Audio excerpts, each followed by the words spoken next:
Record చేయకుండా 6 నెలలు సుమారుగా అడ్డం పడి వాటి మళ్ళీ రికార్డ్ చేస్తలేరు అని చెప్పి నేను హైకోర్టుకి వెళ్ళి హైకోర్టు ఆర్డర్ తీసుకొని వచ్చి రికార్డ్ చేయమంటే అప్పుడు మాకు హైకోర్టు నుంచి వచ్చిన ఆర్డర్ ప్రకారంగా రికార్డ్ చేసే పరిస్థితి. రికార్డ్ చేసి సుమారుగా 4 నెలలు అవుతున్నప్పటికీ పేమెంట్ ఇవ్వకపోతే ఈ రాష్ట్రంలో ఉన్న అధికారులందరి మీద ఇవాళ కంటెంట్ వేయాల్సిన పరిస్థితి సర్పంచులకు దాపరించింది.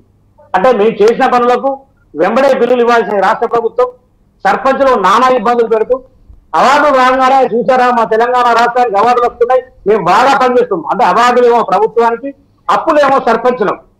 ఈ పరిస్థితి వాళ్ళ రాష్ట్రంలో దాపరించిన పరిస్థితి ఉంది.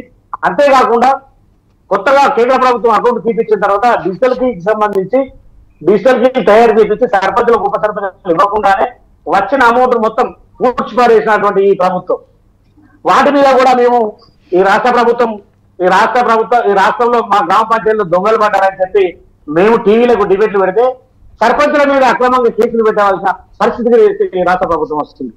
అంతేకాకుండా పంచాయత్ సెక్రటరీలకు సంబంధించి కూడా 2 సంవత్సరాలు జేపీఎస్ సంబంధించిన సెక్రటరీలను 2 సంవత్సరాల తర్వాత పర్మిట్ చేస్తారని చెప్పి ఇవాళ 4 సంవత్సరాలు అవుతున్నప్పటికీ కూడా వాళ్ళని పర్మిట్ చేసే పరిస్థితి లేదు.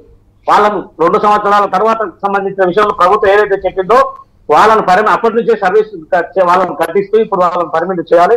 లేకపోతే గ్రామాలలో ఎందుకంటే పంచాయత్ సెక్రటరీలు పాలేరుల కంటే అడ్వైన పరిస్థితి వాళ్ళ పంచాయత్ సెక్రటరీలు.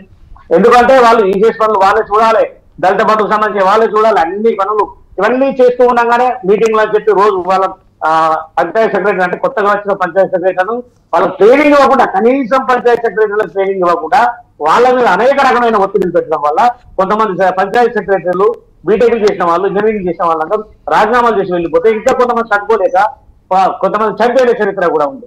సర్పంచులు అప్పలపాలై చనిపోతే కనీసం సర్పంచులను పట్టించుకున్న పాపాన్ని ఈ రాష్ట్ర ప్రభుత్వం పోలేదు. అంతేకాకుండా గత నెలలో కేటీఆర్ గారు ఈ రాష్ట్ర సర్పంచులకు శుభవార్త, ఇప్పుడే మా హరీష్ రావు గారితో మాట్లాడాను, 1400 కోట్ల రూపాయలు రిలీజ్ చేస్తామని చెప్పి గత నెల రోజులు కలిసింది, ఇప్పటి వరకు నయా పైసలు ఇవ్వలేదు. అంతేకాకుండా హరీష్ రావు గారు అదే రోజు సేమ్ డే రోజు ఇంకో జిల్లాలో హరీష్ రావు గారు మాట్లాడితే ఏమన్నారు అంటే వచ్చే నెల ఫస్ట్ నుంచి ప్రతి నెల మీ అకౌంట్ లో డబ్బులు పడతాయని చెప్పడం జరిగింది.